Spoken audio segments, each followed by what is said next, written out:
start by welcoming Dave Shayak and Dennis Williams with Bowling Green. Dave just preceded me, but welcoming them back to the league. They've both been in the conference before. I know both of them, and they're going to do outstanding work at Northern Michigan and Bowling Green.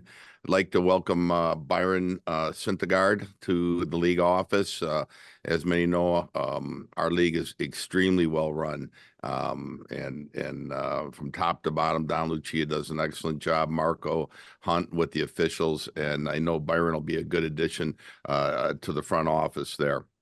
Regarding our team, and I had the opportunity to listen a little bit to Dave, and not to the extent that they have so many new players coming in, but not too far behind either. We've got 14, half our roster's new to us. 9 of those players are freshmen coming in, and 5 are transfers that we got out of the portal. So, we're in a bit of a feeling out process too. It's kind of exciting, to be honest, working with these new kids, and we've had some of the same experiences with our team that I think Dave alluded to with the Wildcats, and that is, the terminology is different when the kids transfer. Why a lot of them have experience at other schools.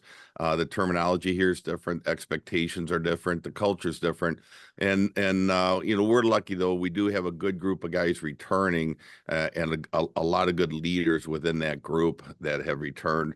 Travis Shouty's been named our captain, and he's done an outstanding job. We've held off naming assistants, and we'll probably do so either later this week or next week as well. But when we integrated so many new players into our program, we don't want to rush that process. Up front, I think it's going to be more of a scoring by committee. Overall, we would like to improve our defensive play. That becomes probably, rule number 1 for us. It's the first thing we want to tackle. I don't feel like the last couple seasons, our defensive player, defensive structure has been up to expectations and Bulldog hockey, what we've done in the past. And I put that on myself. Our goaltending in the past has been very good. I just think we've given up, the percentage of grade A opportunities against us has been really, the percentage of those has been too high. So we want to address that. We want to be better defensively. But I do think up front we've got the ability to score, but it'll be more by committee. We return a lot of players, Zach Fairmouth, Caleb Ergay, Jacob Dirks. I look at all 3 of those players, as well as some others I didn't mention, as being able to contribute on the offense. They've been around the program now 3, 4, even 5 years with Jacob Dirks. So our expectations for them are very high. We brought in 3 transfers, and Cole Birch from Western, Max Itagaki from West Point, and Gavin Best from Michigan State, and all 3 of them bring experience. And I look for those players to be somewhere in our top, obviously top 4, top 9 forwards. And then on defense, that's where we return a lot of our experience with Travis Shouty, Nico DeVita, Andrew Knoll, and Trevor Talene. And Trevor was a freshman a year ago, and he's really come on. As a matter of fact, the entire group has. So we feel pretty good about our D-core. That's probably the biggest question mark. We have 3 new goaltenders. One's a transfer in Noah West from the University of Michigan. And, a little bit we've been on the ice to date. He's looked very good in net, as well as 2 freshmen, Martin Lundberg from Norway and Connor McDonough out of the North American Hockey League. And both of them look good as well. And, I think it's Noah's job going into the season, but the other 2 are extremely talented, and I know are going to be pushing for playing time as well. Thanks, Coach. We have a question for you from Dave Ellis. Hey, Bob, Dave Ellis from TV6 and Fox UP and Marquette. Great to see you again. When you look at your numbers from last year in the league, you're at the bottom in both power play and penalty kill percentage, but you're 10 points away from being on the top. So just that little bit of improvement, can that really give you a push to make you move up the standings a little bit? Yeah, obviously that's another area that we really want to drill down on. I think the penalty kill be the easiest thing. We return a lot of penalty killers from a year ago. I alluded to earlier that we really did get good goaltending last year. So goaltending wasn't the issue. I just think we were tentative at times. I know we were one of the least penalized teams in college hockey last year. So, keeping that will help us, quite a bit in terms of power play goals against. But we've got room for improvement on our penalty kill. We're going to look to restructure it and make it more of a point of emphasis and a point of pride. Power plays are funny things, they're streaky. But again, that's an area that we look to exploit as well. Thanks, Coach. We have Trent Singer with a question for you. Hey, Coach, this is Trent Singer with the Rink Live. I think, in talking about Travis, can you sort of expound on him a little bit? How has he sort of owned that role of being the captain of this team and really taking that on this season? Well, yeah, Travis is just a great person, both on and off the ice. He's very focused. He's got the ability to push himself and push other players. Um, to me, he's a bit of a throwback player in that, he's just a complete rink rat, likes to be around. I think in this day and age too, when you look at the amount of kids going into the portal and transferring, for a player like Travis, that's not even in the equation. Why I think he's one of the best defensemen in college hockey. His idea is to stay put and help us turn the program around and get us back to the top where we were accustomed to being not too long ago. So great leadership. He leads by example on the ice, in the weight room, and more importantly, he'll pull people along. He's not one to get up and call someone out in front of everybody else, but he is one, if he sees an issue, who's willing to address that issue up front. He's great in the classroom, great in the community, and poster player for us is what we want all our guys to be like. Jared? Hi, Coach. For doing this for over 30 years, you've built up an impressive resume and a laundry list of accolades. But I got to ask, what is it that keeps you coming back? What is it about the program? What is it about college hockey that, makes you want to keep doing this year after year and motivates you to keep coming back to this program? Well, first, I have been around for a long time, and I spent the entire time at Ferris State and absolutely love the university, love what it stands for, its mission, in terms of having applied education, which I believe wholeheartedly in. So that's easy. The people that I work with on a daily basis, but they make it easy, and that's the people in our administration. And then beyond that, though, what I take the greatest joy in is working with the players. I find it unbelievably motivating. You talk and you listen to some of the older coaches, not only hockey, but everywhere else.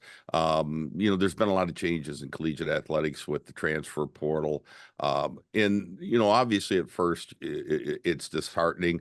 But then if you sit back and embrace it and say, okay, this is the new normal. This is the way it's going to be. How do we make this work best for Ferris State University? And it kind of changes your perspective on things. And if anything, it's kind of given me a shot of motivation. It's something now that I've embraced and I enjoy. You can't take it personal if a player wants to leave. You just got to keep going about business. The important thing, though, I think for everybody to keep in mind is at the end of the day, the object of this exercise is to have our kids graduate from college. And that's the one thing that does concern me with the transfer portal. If kids transfer multiple, 2, 3, 4 times, are they going to be walking out of their collegiate experience with a degree? And I think that's the one thing we all want to make sure we keep an eye on, and that we're in it for a reason. We believe in education. We believe in athletics and hockey. And I don't, you've got to remind yourself, let's not lose sight of the most important thing, and that's the educational component of it. Dave? Thank you. Bob, can you touch on the game you're going to play against Lake Superior State in Traverse City in November? Yeah, we're excited about that. That was brought to us by Lake Superior State. That's their home game. They wanted to move it to the area. It made complete sense. Matter of fact, this is something I'd like to talk to Damon about, continuing it, moving forward, whether it be one of our home games next year, or maybe we take we each get an exhibition game. Maybe we take that game to Traverse City. But Traverse City is great town, unique town. Matter of fact, I was just up there this past weekend.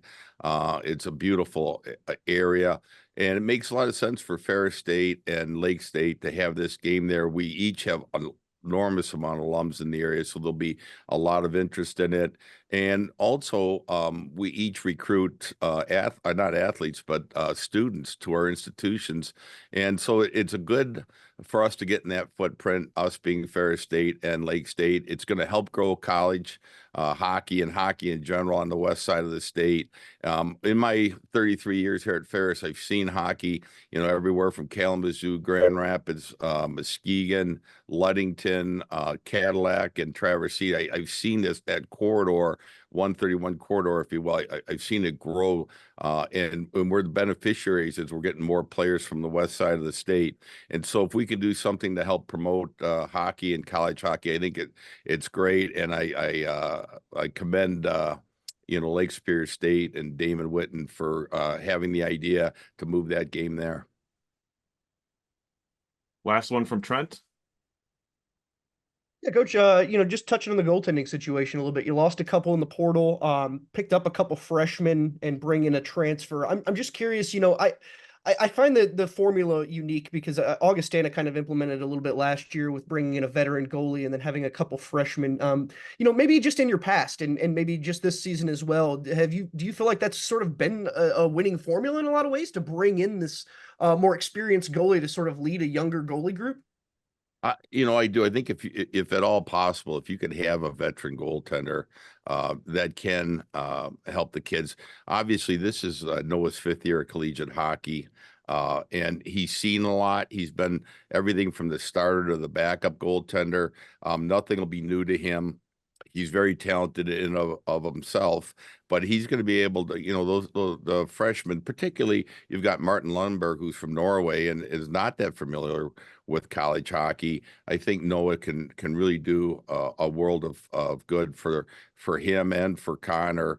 It's not on the ice necessarily, but it's the mental side of the game, the mental preparation that you have to be successful at the collegiate level, the importance of rest, the importance of making sure you stay up with your studies. So I think Noah will do a great job with that.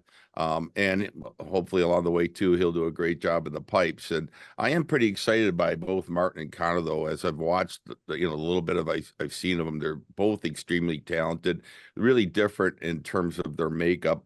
Martin's very athletic, but size wise, right around that 6 foot mark, where Connor's 6'5", maybe not quite as athletic. He doesn't move around the net quite as well yet. I know that's area that Dave Sensor will be working with him on. But both in their own unique ways have a lot of potential. And while we're waiting for them to develop and when their time comes, I think Noah's going to be a great mentor for both of them.